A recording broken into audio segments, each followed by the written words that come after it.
여러분 반갑습니다. 군진혁입니다. 이 코로나 와중에 이렇게 외부 강연하니까 저도 좀 긴장이 되고, 그래서 제가 이 학교에서도 과학사를 지금 오랫동안 가르치고 있는데요. 고산 도서관에서 이렇게 또 과학과 우리 그 교양 그리고 우리 또 수성구에 특화된 프로그램을 만들어서 이런 기회를 이제 주셔서 감사드리고, 특별히 여러분께도 감사드리는 것이 이렇게 어려운 중에까지 오신 그 용기를 제가 찬사드리고 싶고, 사실 이런 때 누가 이러니까 저를 오라고 하겠습니까? 그래서 여러분이까지 오신 그 용기에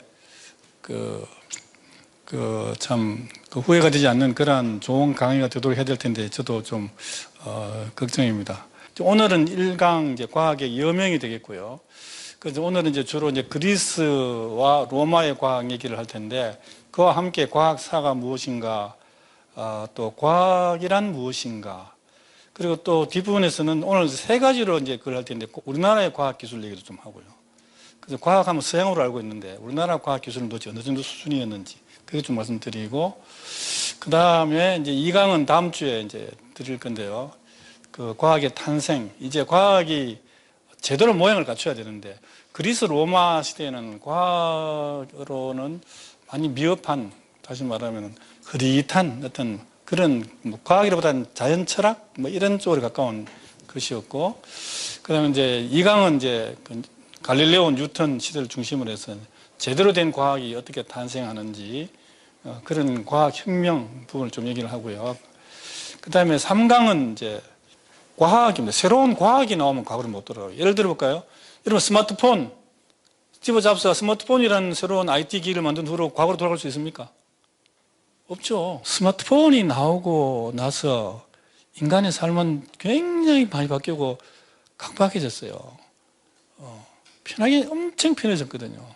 편해졌는데 그 새로운 기술이 나오면, 뉴턴이 만유인력의 법칙을 발견을 하기 전과 후는 세상이 완전히 다른 거예요. 그래서 이 새로운 과학의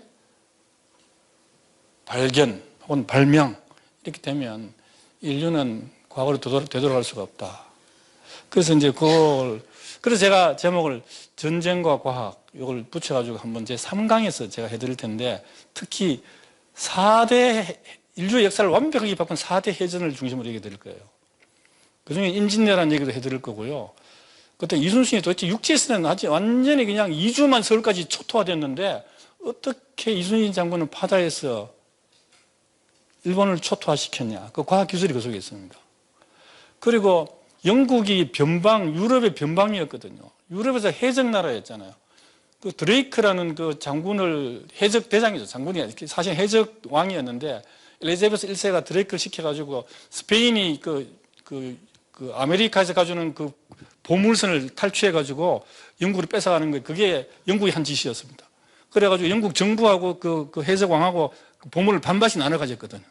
정부에서는 합법화시켜 밀어주고, 그 다음 그쪽에는 합법적으로 자기나 해적질을 하고, 그런 해적의 나라가 하도 해적질을 하니까 스페인의 그 펠리체 2세가 젊은 왕이 막 뿔따고 화가 어마어마하게 나가지고, 그래서 이제 그때 스페인의 무적 함대를 다 이끌고 영국에 이제 쳐들어가잖아요. 그 런던 템정을 올라가가지고 상륙만 하면 영국에는 육군이 없거든요. 육군이.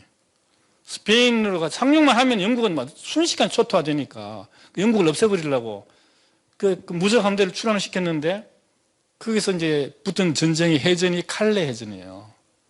그 임진왜란 보다가 한 4년밖에 차이 안 나요. 그 4년 차이로 그 유럽에서는 칼레 해전이 있었는데, 그때 기가 막히게 그 무적 함대가 깨져요. 영국의 그 드레이크 함대한테. 그 바람에 스페인은 세계 최강의 나라에서 완전히 꼬라박고 영국은 세계 최고의 나라로 오르는 그래서 그런 걸 중심으로 들어보면은 그냥 참혹한 얘기가 아니고, 이것이 인류와 문화에, 우리의 역사에 어떻게 영향을 주는지를 보는 그런 역사적 관점을 아마 보게 될 수도 있을 겁니다. 그래서 제가 이제 3강을 넣었고요. 그래서 세계 4대 해전을 중심으로 과학과 세계 문명의 변화, 이 문명의 변화를 중심으로 이제 말씀을 드릴 텐데, 그 다음에 이제 이순신 장군의 과학기술 얘기도 좀 해드리고요. 이순신 장군이 용감해서 이긴 것이 아니고, 이순신 장군이 어마어마한 과학기술을 가지고 있었기 때문에 이긴 겁니다.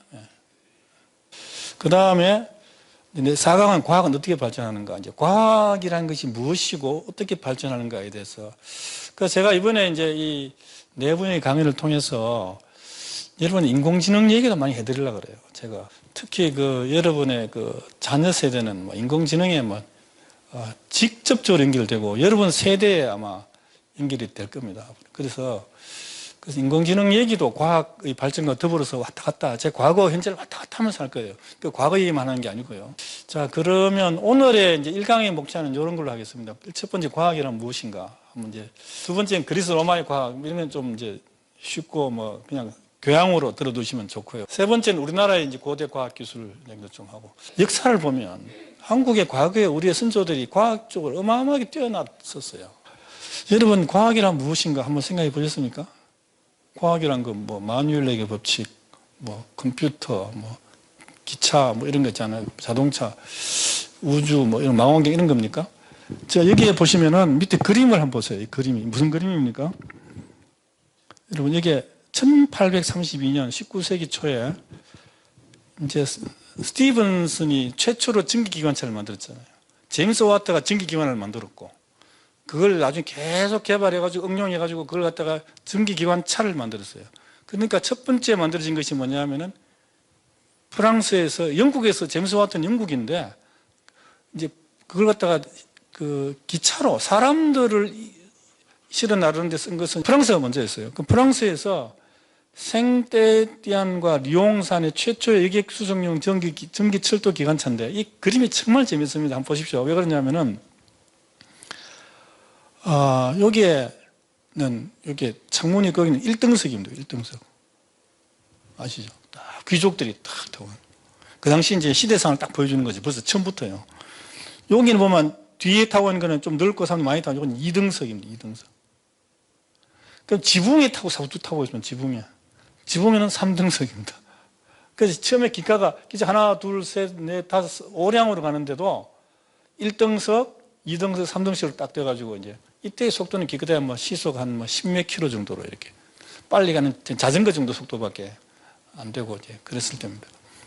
그래서 이런 기차가 한번 나오고 나면 기차가 없는 시설로는 절대로 돌아갈 수가 없다는 거예요. 그 다음부터는 더 좋은 기차의 문제가 남아있을 뿐이지 기차가 없는 시설은 절대 돌아갈 수 없어요. 그래서 과학이라면 일반적으로 이제 오늘날의 기준입니다. 오늘날의 이제 기준에서는 과학이라는 것은 물질이 뭐냐, 시간이 뭐냐, 공간이 뭐냐 하는 것이, 요거 이제 물리학의 제일 큰 주제입니다. 아인슈타인이 상대성 이론이 이걸 다루는 거고요. 이것이 이제 과학의 제일 본질이고 심오한 겁니다. 그래서 이건 너무 심오해서 일반 사람은 접근할 수 없어요. 물리학과 들어와야 할 수 있습니다.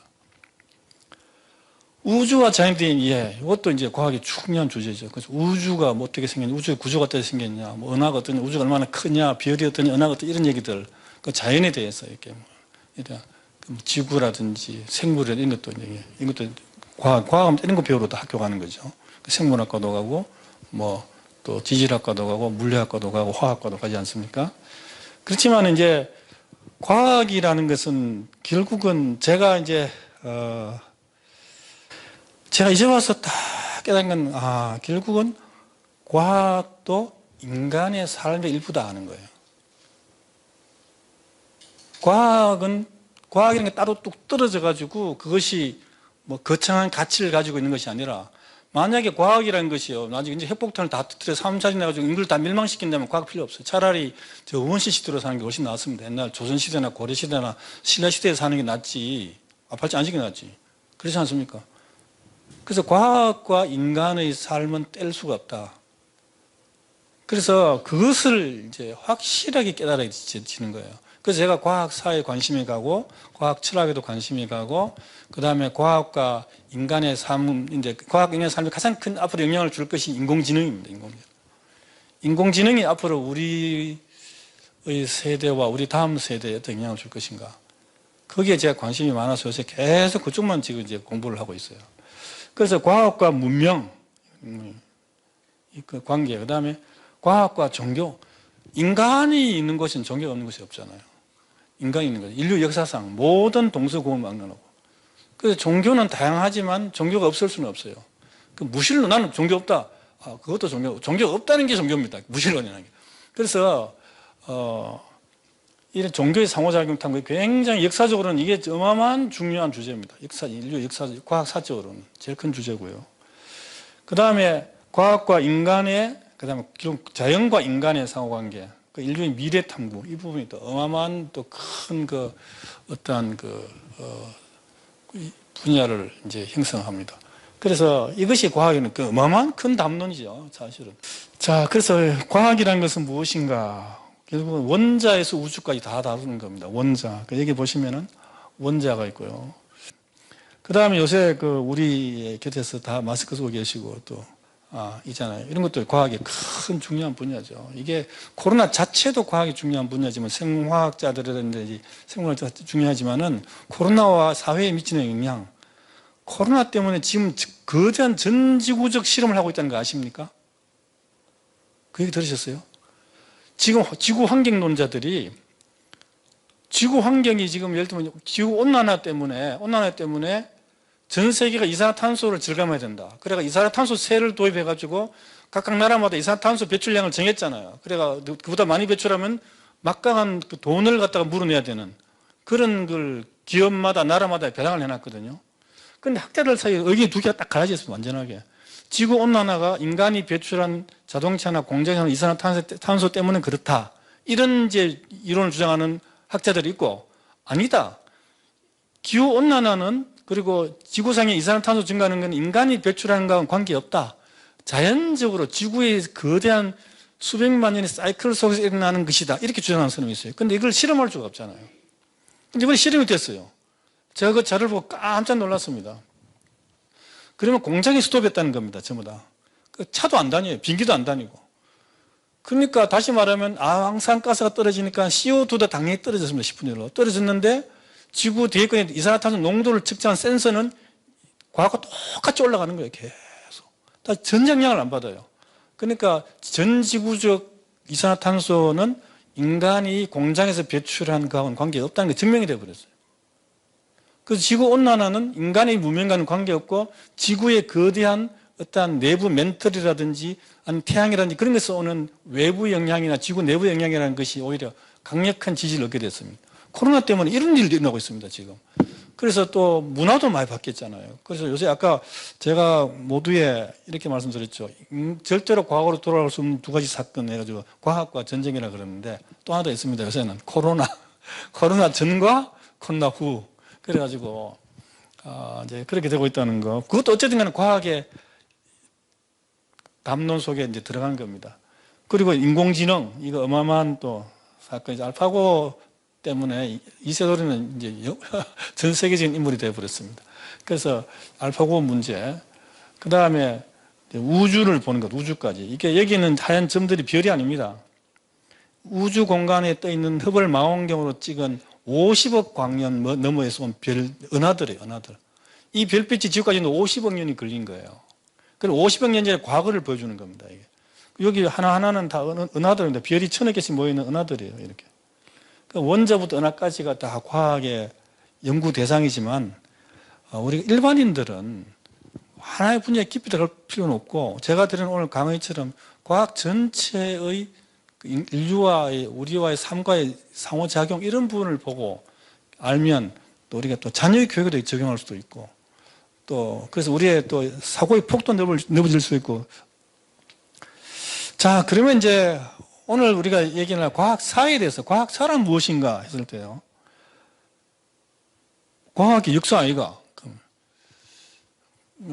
과학의 역사를 줄여서 과학사라고 합니다. 그래서 제가 학교에서 과학사 개론 이렇게 해가지고 강의를 하는데요.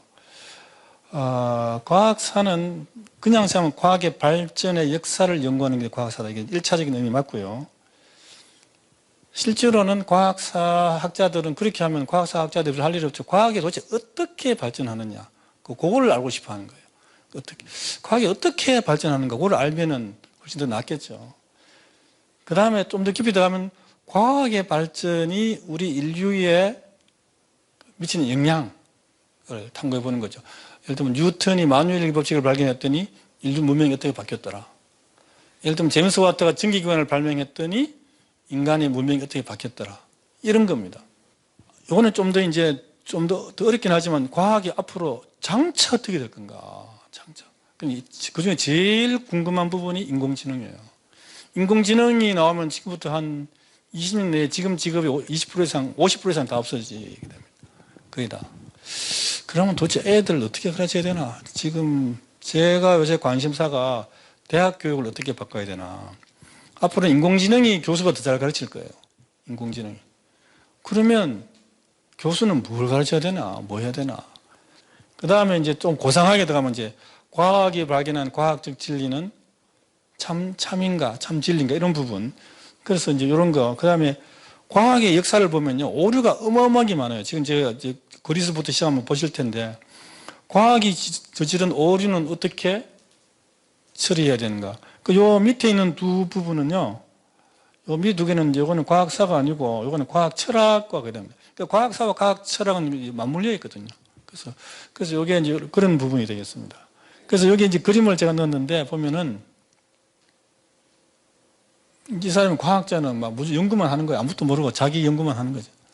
그럼 이 사람이 뭘 하는지를 옆에서 열심히 과학사한테 옆에서 들여다보면서 이 사람이 무슨 짓을 하는지를 옆에서 이제 감독하고 관찰하는 게 또 과학사가예요. 그러니까 과학자 위에 과학사가가 있습니다. 자, 그 다음에 과학과 문명의 관계 얘기를 좀 해보죠. 특히 인공지능과 인류의 미래 문제인데요.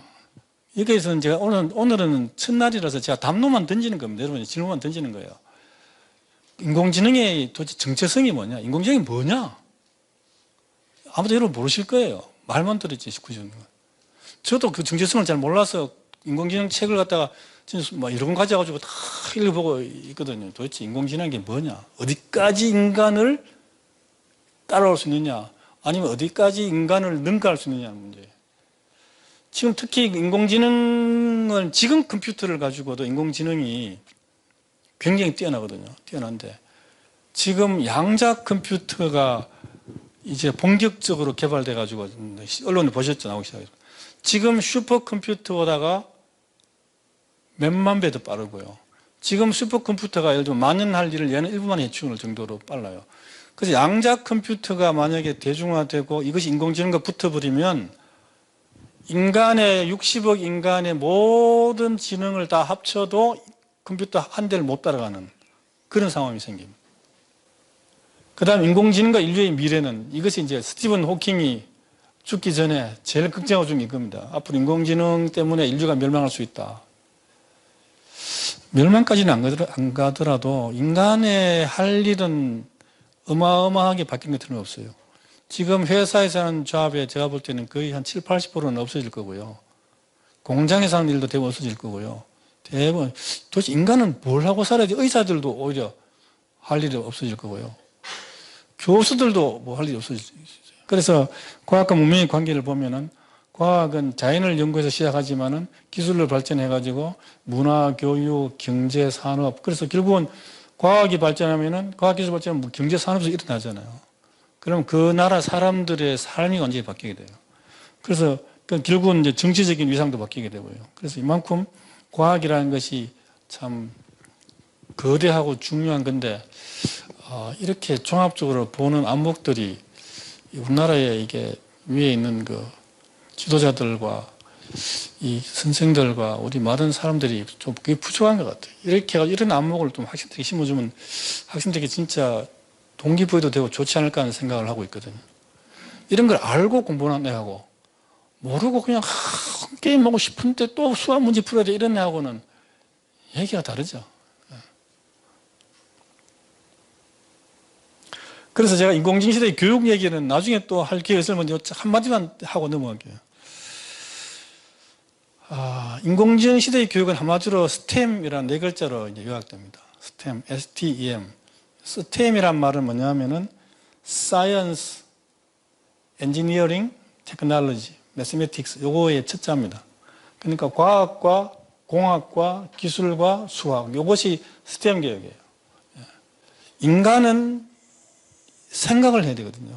새로운 창의적인 활동을 해야 되는데 그러려면 모든 이 과학과 공학과 기술의 기반에는 뭐가 있냐면은 수학이라는 게 있어요. 수학. 그 수학은 요새 그 제일 인기 있는 월급 많이 주는 직업이 뭔지 혹시 아십니까? 수학이요. 그냥 수학을 해서는 안 되고 인공지능 프로그래밍을 전공해야 됩니다. 인공지능은 30만 불입니다. 기본적으로. 30만 불. 30만 불 3억 6천입니다. 초봉이. 그러면 그 인공지능 프로그램을 하려면 그 기초가 매스매틱스예요. 매스매틱스 안에 분자가 많지 매스매틱스는 모르고 아무것도 안 된단 말입니다. 그래 우리 아이들이 만약에 자기 인공지능에 관심이 있어 로봇들만 그러려면 뭘 공부해야 되겠습니까? 초등학교 때, 중학교 때, 고등학교 때 수학을 잘해야 돼. 그러니까 수학 싫어하면 하는 애가 나중에 인공지능 프로그래밍 한다 말이 안 되는 거지. 그럼 이런 큰 그림을 아이들한테 그려주면은 부모가 닥달 안 해도 지가 알아서 공부한다니까요. 그게 매스매틱스고, 그 다음에 이제 사이언스는 기초고, 그 다음에 사이언스를 가지고 원리를 이해하면 그 다음 엔지니어링 공학이고, 그 다음에 이것이 기술로 가가지고 이것이 이제 그 인공지능 시대에 이제 필요한 이제 교육의 뿌리입니다. 그 창의력이 있어야 돼요.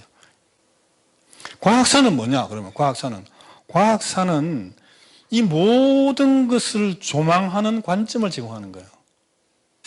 자, 더 중요한 질문도 있습니다. 이건 머리 아픈 건데요. 사실 이런 거는 이제 좀 더 지적이고 저 같은 사람이 이제 좋아하는 질문들. 그러니까 제가 간단하게 하고 빨리 넘어갈게요. 과학은 존재의 본질을 알 수 있는가? 이거예요. 많은 과학자들이 안다고 생각하면 진짜 모르거든요. 그 중에 존재의 본질은 뭐냐? 이런 겁니다. 시간이란 무엇이고 공간이란 무엇인가? 물리학에서 제일 큰 질문이 이겁니다. 시간은 존재하는가? 공간이 무엇인가? 이게 상대성 이론이에요. 아인슈타인의. 물질이란 무엇인가? 여러분 물질을 안다고 생각하시죠? 여러분 물질도 물질로 되어 있잖아요. 원자로 되어 있잖아요. 원자 분자로 되어 있잖아요. 아시는 것처럼. 여러분 내가 질문 몇 가지만 되면 모릅니다. 모른다는 걸 알게 됩니다. 제가 이걸 30초만 하고 넘어갈까요? 여러분 모든 인류 문명은 전기 문명이잖아요.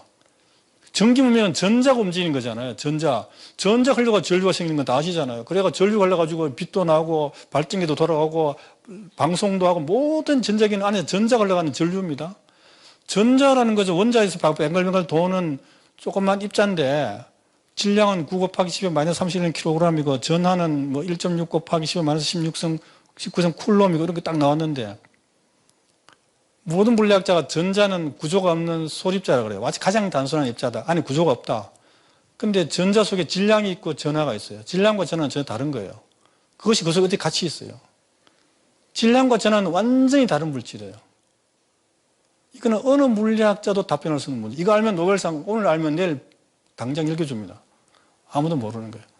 우리는 전자가 뭔지를 전혀 몰라요. 물리학자들도. 본질을.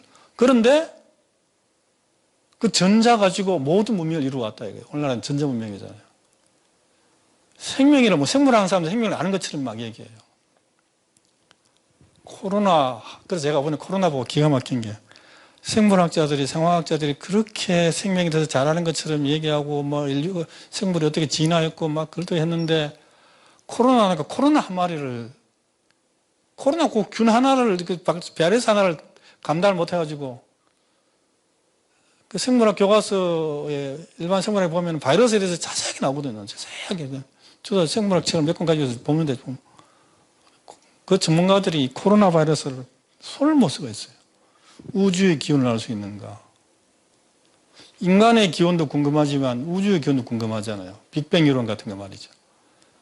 아마 다음번에 제가 그 얘기를 할 기회가 있을 거예요. 그 다음에 생명의 기원을 알 수 있느냐? 우주와 생명의 기원 문제가 제일 관심 있는 거잖아요. 사람들에게서는 가장 호기심에서 알고 싶은 것이 우주와 생명의 기원 문제예요.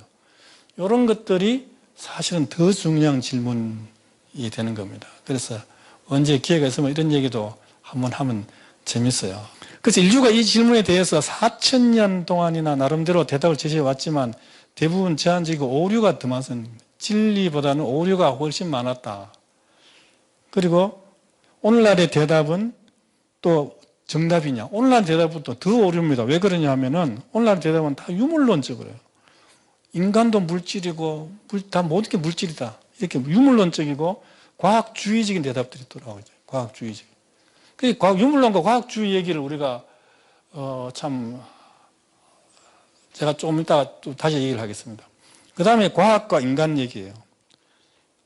과학은 인간을 신뢰할 수 있는가? 이게 제일 큰 문제입니다. 근데 여러분, 많은 사람들이 과학적으로 인간을 알 수 있다, 인간을 카피할 수 있다, 인간을 할 수 있다, 이런 것처럼 막 얘기를 해요. 근데 제가 볼 때는 참, 오바를 해도 너무 오바했다. 그 다음에 또 현실적으로 들어와서 과학은 인간을 행복하게 할 수 있는가? 이건 답할 수 있을 것 같아요. 어떻습니까, 여러분? 과학 인간을 행복하게 할 수 있을 것 같습니까? 없을 것 같습니까? 한번 대답해 보시죠. 없을 것 같아요? 왜 없을 것 같습니까?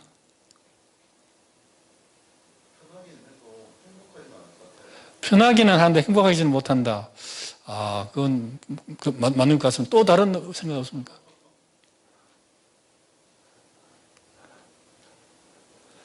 되게 뭐 그 정도 생각 아니겠습니까? 근데 행복하게 해줄 수 있어요.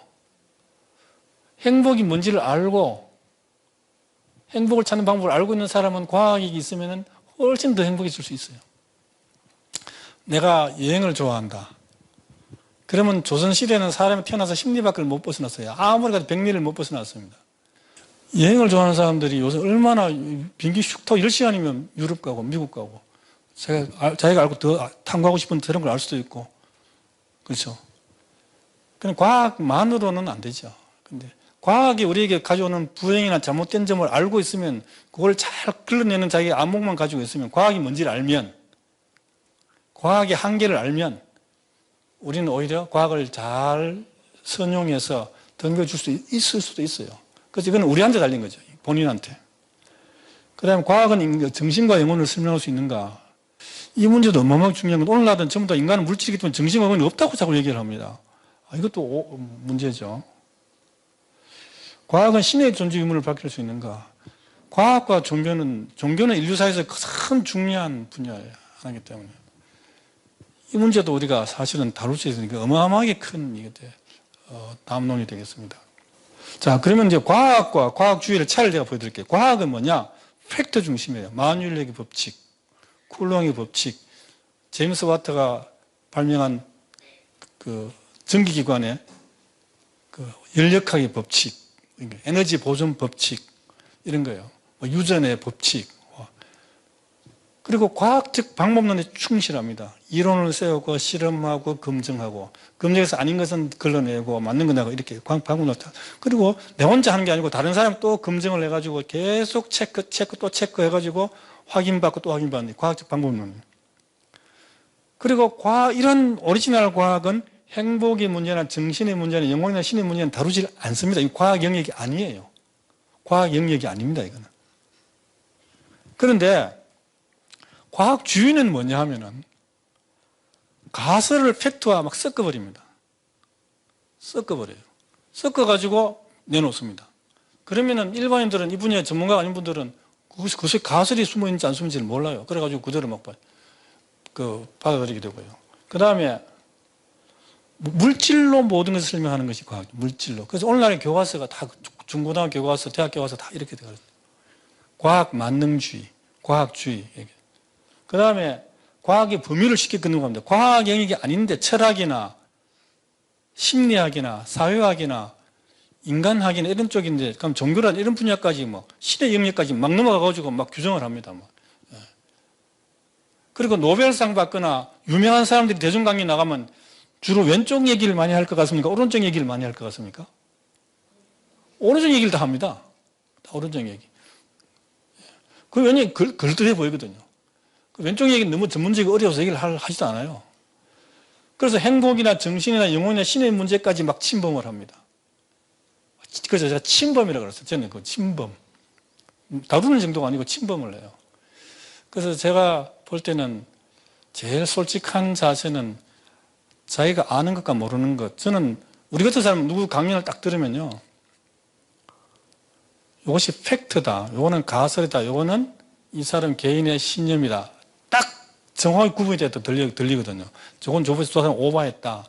저 사람은 저거 혼자의 증명되지 않은 가설을 가지고 사실 얘기하는데 딱 보이는데 일반 분들은 잘 모르시죠.